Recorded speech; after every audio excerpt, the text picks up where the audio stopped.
Ma ụmụ ibe ekene m ụnụ. Asị m ka m gwa ụnụ okwu obere oge. Asị m ka m kene ụnụ obere oge. Ihe anyị ga-ekwu, achọrọ m ikwu ihe ọsịsọ maka bụ okwu tere aka. Okwu a buru ibu. Okwu a ya buru ibu. Anyị ga-ekwupụta ya. Achọrọ m ikwu ya obere, anyị wee debezie na incubator, maka okwu a dị mkpa. Okwu a bụ na obodo ọbụla nọ n'ụwa dị mma. Ọkwa na okwu a bụ na obodo ọbụla nọ n'ụwa jọrọ njọ. Mgbe ndị agwa ndebe anyị na nsogbu anyị ọ bụrụ obere ihe, mana aga m agụpụtara ya one by one, ofu na ofu, ka m gwa ha na ndị ndozi ọdịnala ma ihe anyị na-ekwu, mara ebe ihe na-eme anyị si, marakwana ihe anyị ga-eme ka ọ dị mma. A sị m ka m kenegodo Eke, kene Orie, kene Afọ, kene Nkwọ, kene ikwu na ibe, kene ndị ọkpụ na ndị egede. Ndị be anyị na-ekwu okwu asị Eke, a na-azụ ahịa Eke, mana mgbe m gwara ụnụ na you have been driven by speculation of the market. Ọkụ mana enwe ihe a na-akpọ speculation na market. Ọwụ na the speculation of the market gị na-drive gị, ị nwere n'ụgba na ọ na-arị arị, ọ na-ada ada. All the speculation of the market na-drive ndị mmadụ crazy because ha ghọtara ihe a na-akọ. Eke bụ the higher mind. Na-ege nụ ntị o, ihe a m chọrọ ikwu na ọ dị mkpa, very very important. Eke bụ the higher mind of human being. Ka m pụtuo ya because anyị na-ekwu okwu Eke na Orie na Afọ na Nkwọ everyday. Anyị amụrụ how these things connect. Ka ihe the source of this thing. Aga m agwụ the source na Eke bụ the higher mind. Nkwọ bụ obi gị, ya wụ lower mind. Eke na Nkwọ wụ the same thing, mana one wụ the higher, one wụ lower. Then Orie bụ unstable man unstable because life is unstable. Oya ka eji akpọ ya Orie because mmiri bụ unstable. Then Afọ wụ the compress. I compressed, the higher mind is compressed. I mere suppress which is 5 sense. Oya wụ limited sense ya ha na-ekwu okwu. Onye nwa bụ the Afọ because Afọ ifọrọ ya afọ, ihe afọrọ afọ. You got that? If I compress the higher mind. So now gezikwa ntị. Nna gị wee mee ihe a na-akpọ omenala. Omenala wụ the artifact so that we can create a fake life of higher mind, sell it to you in lower mind so that you can become higher mind. So if you get one single information wrong, you destroy everything. You know what I mean? Maka ndị na-eji ime invent asụsụ na ekwugheri. Once you nwere the culture wrong, you have destroyed the ambition of elevating yourself into higher mind. You got that? Because the higher mind, onye maka nna a na-eme weta ọjị ahụ asị eziokwu bụ ndụ. Ihe a ifu na ọkwụrụfụ na ọjị dị ka ọkụ, ọ dị ka light bulb. So because eziokwu Eke is light. Then the mind ahụ justice. Oya bụ ofo na ogu ahụ. Oya bụ the mind ofo na ogu. That is justice. So for you to have light, you must weave with the truth for you to see the light. You get me that wine with the truth. Oya ka asị gị emewuru nwa ogbugbu emenye nwa nọsi ike. If you get it right, this is your mind because ebe ahụ the beast. Ndị Bible na-asị gị beast. All the mind with the beast. Ọ dị na akwụkwọ everyday. Mind will 666 in anụ maka ya. The beast is the mind. So for you to get kekike isi wee ruo ebe ahụ na enu ebe ahụ, you must weave with it. Ọnwụ na ịgafe die ịgbadata to Orie.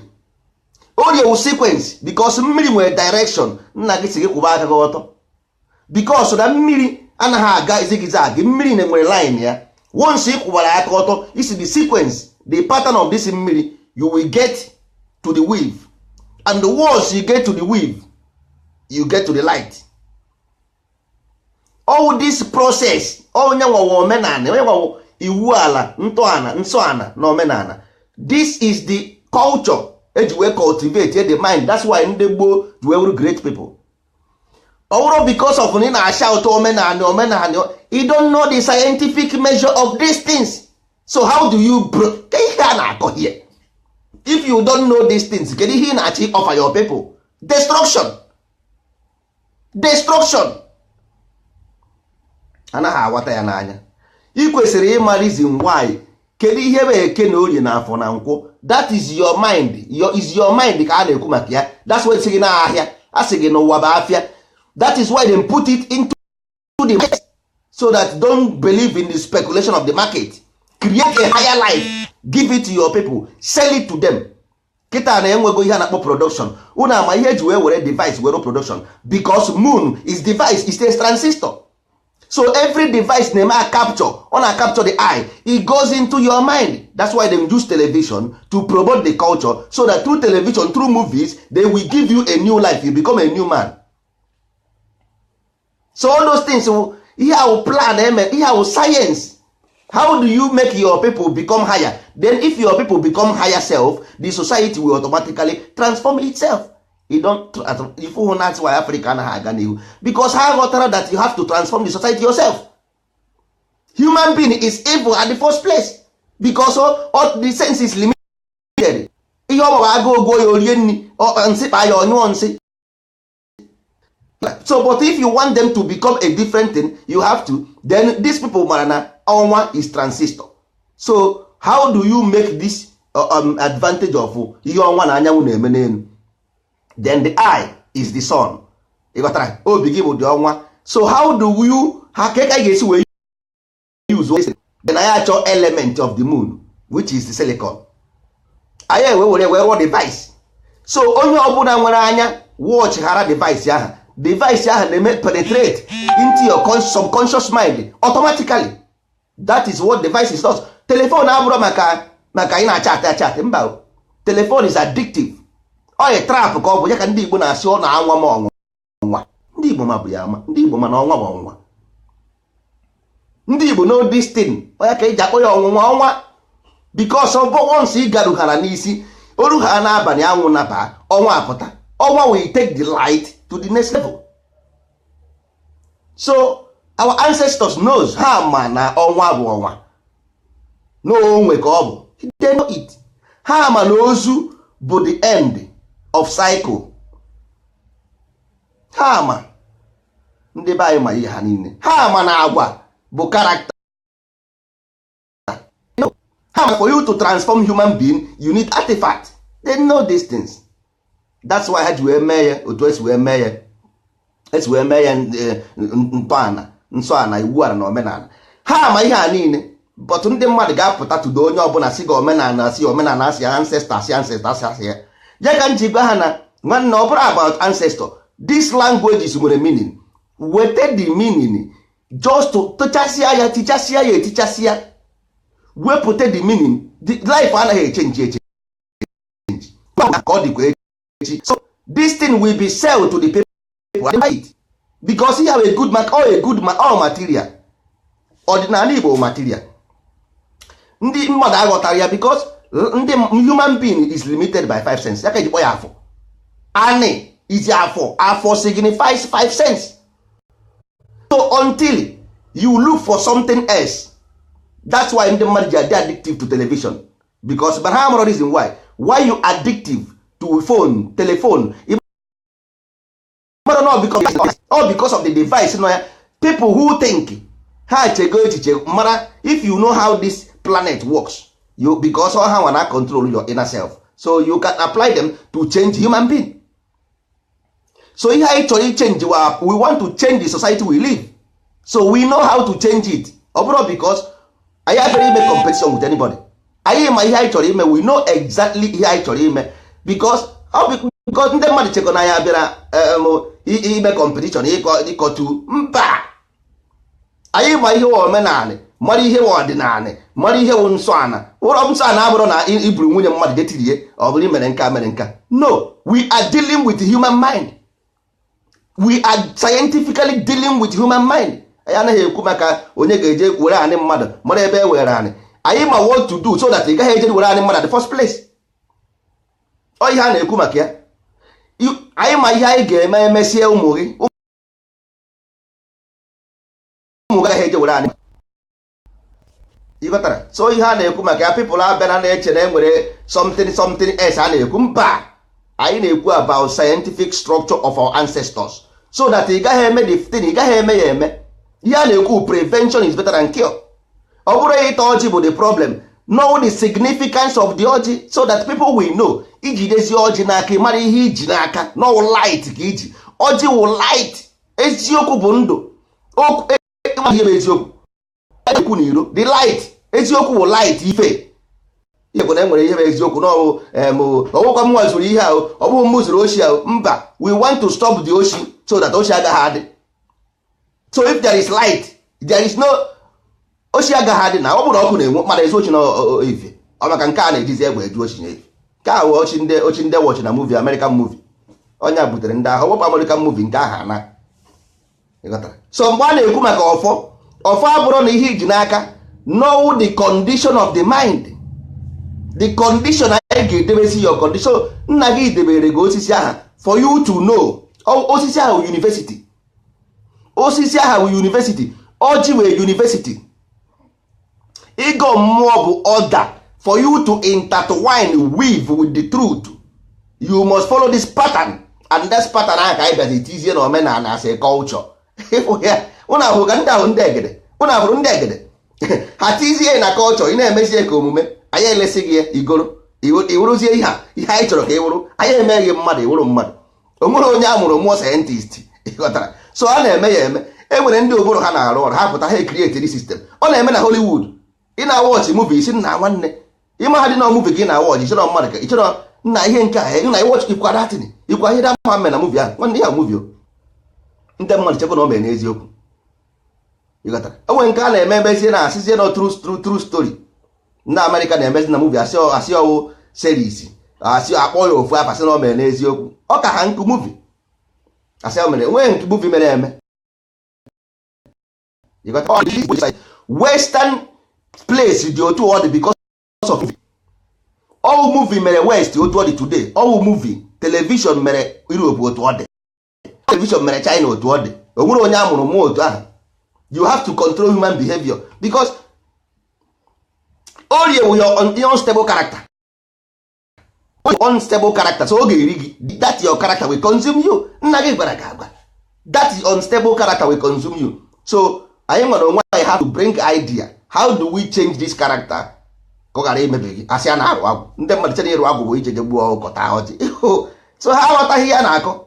Ha ama ha na ịrụ agwụ a na-ekwu bụ how to restructure your mind so that ị wụrụ mmadụ ịpụọ ndụ. Eburu nwa sịrịsịrị mapụ ya isi. Agbapụala nwa sịrịsịrị isi a na-agwa ndị a na ha aghọtaghị ihe a na-akọ echebe ya. Ihe a na-agwụ ụnụ bụ na-ekwe ihe na-eme ebe ọ bụghị ihe a. Mba asị mba na nna anyị we must do otu a ka a si wee mee. Ngwa nle m isi gaanụ ebe ọ bụ na ndị ka gị mara ihe na-akọ ihe a na-akọ isi mba ị gaghị na yunivesiti ịkpọ onye nkụzi gị sị na ọ maghị ihe ọ na-akụzi na onye ahụ onye ngwa ka mara ka ga-esi apasị ka mara ka ị ga-esi apasị na ịkpọsi onye nkụzi iyi isi na klaasị pụọ let me see you gabazie isi na klaasị pụọ o ruo echi ndị plen na-arụ ndị moto na-arụ isi ha they are killing us, they are marginalizing us. Mana mgbe asị gị jee skuul isi mba akwa na-agwa gị ihe ị na-emepụtara isi mba na ọ bụrụ ya n'ọngụ nke i kwuru ka mma. Nsogbu adịrọ echi ị ga-abịakwa isi mụ na they are killing us, they are marginalizing us. Ngwa gị na-enwere ihe dị ka olesi ma na ihe wụ the problem nekwe ihe ọ esi mba n'ọbụ ihe a orukwa echi birukwa complain bịakwa again. But to go this thing, no, human being enwere automatic ticket to heaven. That is why ndị ụka na-agwa gị na cross. This is the ihe na-agwa gị na cross. Ihe a na-agwa gị ihe that Bible of nnukwute Bible aha na-ekwu ọ ihe a na-ekwu in 1 minute. This is cross and cycle. How do you elevate more than this? Akpị na egbe bụ nwanne. Egbe bụ the higher mind of akpị. When akpị elevate into higher mind, it becomes ego. So ihe ọbụla ifuru naanị nwere higher self ya. Anything ọbụla ifuru na earth nwere higher self, o nwere higher mind, because of condensation process to cycle. So moon have to transit this thing into the mind of the sun, which is you, to become a different thing. So depend ihe I pass through this device. Kedu information I pass through this device so that you go pụtazie the other side, which is the character ndụ ị na-ebizi. Ọ ya bụ the cycle ahụ. N'abalị ahụ ọnwa nabara ụra, anyanwụ nabara ụra, ọnwa eburukwa the information, maximize ya, amplify ya, bupụtakwa ya again to you. So ọ wụzie na anyị chenjiri this thing through our omenala. I change say o bupụtazie the information, which is the attitude agwa ị na-akpazi ịkpazi agwa. ịkpabazi agwa ọzọ ị na-akpazi will lead to a better society. Ọ agwa gị bụ society because omume ị na-eme nwere society enweghị onweghị iwu society, ọ agwa gị bụ ya. So yo agwa, how do we put this agwa in a way ọ ga-efeva anyị? Ọ ihe a na-ekwu maka ya ụmụ ibe. So ghọta na ihe a na-akọ, ihe mere anyị ji wee dịghị mma bụ na anyị enwere ozi dị isi ihe a na-agwa ụnụ. Ọ ya nwere problem, enwere onye na-eme mmadụ ihe ọbụla n'ụwa. Ụnụ anyị nwere akwụkwọ, ọ bụrụ na nwa bekee buteziri university school everywhere, anyị echefuzie na anyị na-amụ mmadụ were ụlọ akwụkwọ anyị bụ asụsụ anyị. Omenala Igbo university the highest one on earth. Ọ ya bụ omenala Igbo. Ndị mmadụ chekwa bụ ebe ọ bụrụ na ịrụhụ klaasị enweghị ebe anyị akụzi akwụkwọ, mba, ọ bụrụ otu ahụ. Anyị dara ada, anyị buru klaasị n'isi kama na ndị ndozi ọdịnala abịago. Anyị mesịa ihe anyị ga-eme, nwanna anyị anaghị ayọ mmadụ bịa join ya anyị. Yoga ha dị ama mgbe ị na-eje ịchọ ọrụ gị na onye nwe kọmpanị ọkpara nkata. Igbo onye nwe kọmpanị bifo ime onye ọ bụ mkpa, mana ị chọrọ ịnidiri ọrụ, ị gaa dị gaa chọọ ọrụ, ịchọta ọrụ a na-akwụghị ụgwọ ọnwa ị na-eri. Chọọ ihe anyị ga-eme, anyị na-eme ị gaghị ama mgbe emere ga-absorb sef. Ị gaghị ama mgbe emere ga-absorb bifo ị mara ihe na-eme na isoro na-eme, ị na-erikwa uru n'ime ya. Ibido bụrụ mmadụ chenji gbanwee, ịgbadị mgbe gbanwere sef. Ọ ihe anyị bịara fụ because anyị ma na nke nwa element we can change you whether ịgbadị mgbe ọ bụ you don't even know when we change you. That is it. Many of our people na-ekwuzi okwu mgbe anyị bidoro ikwu maka ọdịnala na Facebook, nwanne ụdị ya kpọrọ anyị, ụdị ya resivuru first time anyị kwuru maka ọdịnala Igbo na Facebook. Mana today check ihe many people agbanwego, mana ha mmadụ na-agbanwere kwubezie ya ekwu sef by people saying it gosiri na people agbanwere. By people pụtazie na-ekwu maka omenala ọ gbanwere, that means akọrọ anyị na-aga. Mgbe anyị finish with them, ndị be anyị ga-ebido rụwa plan, rụwa moto, rụwa ụgbọ mmiri without knowing it. Anyị mesịa ọdịnala n'ala Igbo, mmadụ na-agafe ego mmadụ ọkpọ onye nwe enye ya. Just watch, mmadụ pụọ na street fụ onye ego dapụrụ adapụ ọkpọ onye aha nye ya. When we are done with our people, don't worry. Ọkwa mind, anyị wụ professional mind changing, mind activation, professional mind activation. Anyị ebidobere school ọkadị otu a akwọba ebi ntị akwọ maịma ya na-esi, akwọba ebi ntị akwọ maịma ya na-esi. Mgbe akwụsị ebi ntị agbarazie m ihe a ga-emezi. Ụmụ ibe udo dịrị ụnụ ka anyị fụrụ leta.